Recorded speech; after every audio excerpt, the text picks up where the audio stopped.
হরে কৃষ্ণ, রাধে রাধে। তো সামনে আসতে চলেছে পার্শ্ব একাদশী বা পার্শ্ব পরিবর্তনী একাদশী। তো পার্শ্ব একাদশী কবে পালন করতে হবে, এর পালনের সঠিক সময়সূচি, এর ব্রত মাহাত্ম্য কি, সে বিষয়ে আজকে আমরা আলোচনা করব। ভাদ্র মাসের শুক্লপক্ষের তিথিতে এই পার্শ্ব একাদশী পালন করতে হবে। 28শে ভাদ্র 2024 সালের 14ই সেপ্টেম্বর শনিবার এই একাদশী পালন করতে হবে। ভারত ও বাংলাদেশে একই দিনে এই একাদশীর ব্রত পালন করতে হবে। এছাড়াও এর পরের দিন অর্থাৎ 15 সেপ্টেম্বর রবিবার ব্রাহ্মণ দ্বাদশীর ব্রত উপবাস রয়েছে।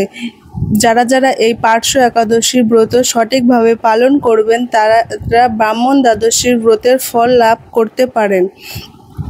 তো এই একাদশীর মাহাত্ম্য হচ্ছে ব্রহ্মবৈবর্ত পুরাণে ভাদ্র মাসের শুক্লপক্ষের পার্শ্ব একাদশীর মাহাত্ম্য।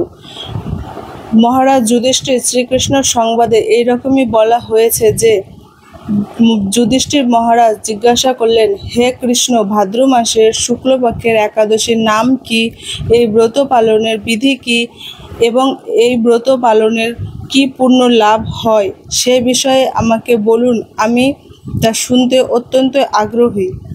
উত্তরে শ্রীকৃষ্ণ বললেন, হে ধর্মরাজ, মহাপুণ্যপ্রদা, সমস্ত পাপ হারিণী এবং মুক্তিদায়িনী এই একাদশী বাজপেয় জগৎ থেকেও বেশি ফল দান করে।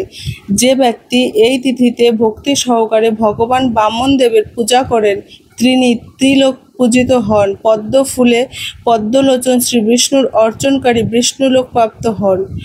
সাহিত্য ভগবান এই তিথিতে পার্শ্ব পরিবর্তন করেন, তাই এই একাদশীর নাম পার্শ্ব একাদশী বা পরিবর্তনী একাদশী।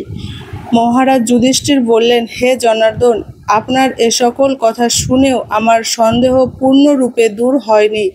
হে দেব, আপনি কিভাবে শয়ন করেন, কিভাবে বা পার্শ্ব পরিবর্তন করেন, আর চাতুর্মাস্য ব্রত পালনকারীর কি কর্তব্য এবং আপনার শয়নকালে লোকের কি করণীয়, এসব বিষয়ে বিস্তারিতভাবে আমাকে বলুন। আর কেনই বা দৈত্যরাজ বলিকে বেঁধে রাখা হয়েছিল তা বর্ণনা করে আমার সকল সন্দেহ দূর করুন। শ্রীকৃষ্ণ বললেন, হে রাজন, দৈত্যকুলে আবির্ভূত প্রহ্লাদ মহারাজের পৌত্র বলি আমার অতি প্রিয় ভক্ত ছিল। সে আমার সন্তুষ্টি বিধানের জন্য গো ব্রাহ্মণ পূজা ও যজ্ঞাদি ব্রত সম্প্রদান করত, কিন্তু ইন্দ্রের প্রতি বিচ্ছেদ বশত সকল দেবলোক সে জয় করে নেয়। তখন দেবতাগণ সহ ইন্দ্র আমার শরণাপন্ন হয়েছিল।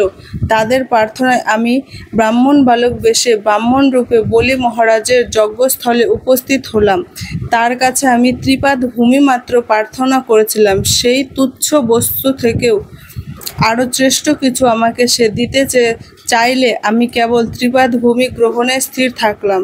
দৈত্য গুরু শুক্রাচার্য আমাকে ভগবান রূপে জানতে পেরে বলি মহারাজকে ওই দান দিতে নিষেধ করল, কিন্তু সত্যাশ্রয়ী বলি গুরুর নির্দেশ অমান্য করে আমাকে দান দিতে সংকল্প করল।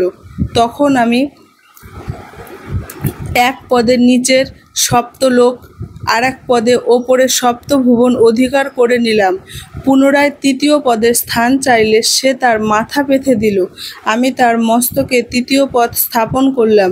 তার আচরণে সন্তুষ্ট হয়ে আমি সর্বদা তার কাছে বাস করার প্রতিশ্রুতি নিলাম। তো ভাদ্র মাসের শুক্লপক্ষে একাদশীতে ভগবান বামনদেবের এক মূর্তি বলি মহারাজের আশ্রমে স্থাপিত হয়, আর দ্বিতীয় মূর্তি থাকে ক্ষীরসাগরে অনন্তদেবের কোলে। শয়ন একাদশী থেকে উত্থান একাদশী পর্যন্ত 4 মাস শয়ন অবস্থায় থাকে।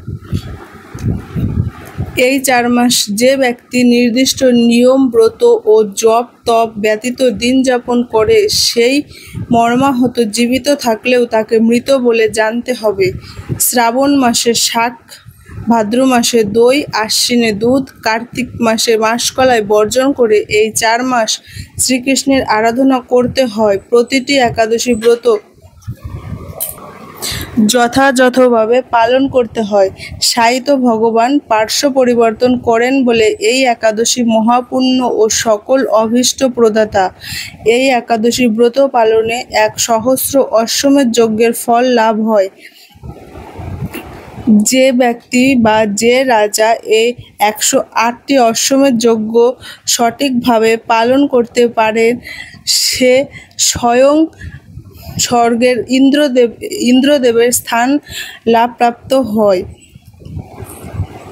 তো এই পার্শ্ব বা পরিবর্তনী একাদশীর পালনের সঠিক সময় হচ্ছে পরের দিন অর্থাৎ রবিবার 29শে ভাদ্র 15ই সেপ্টেম্বর পালন করতে হবে সকাল 9:31-এর মধ্যে। এই পার্শ্ব একাদশী পালনের সঠিক সময় হচ্ছে সকাল 9:31-এর মধ্যে।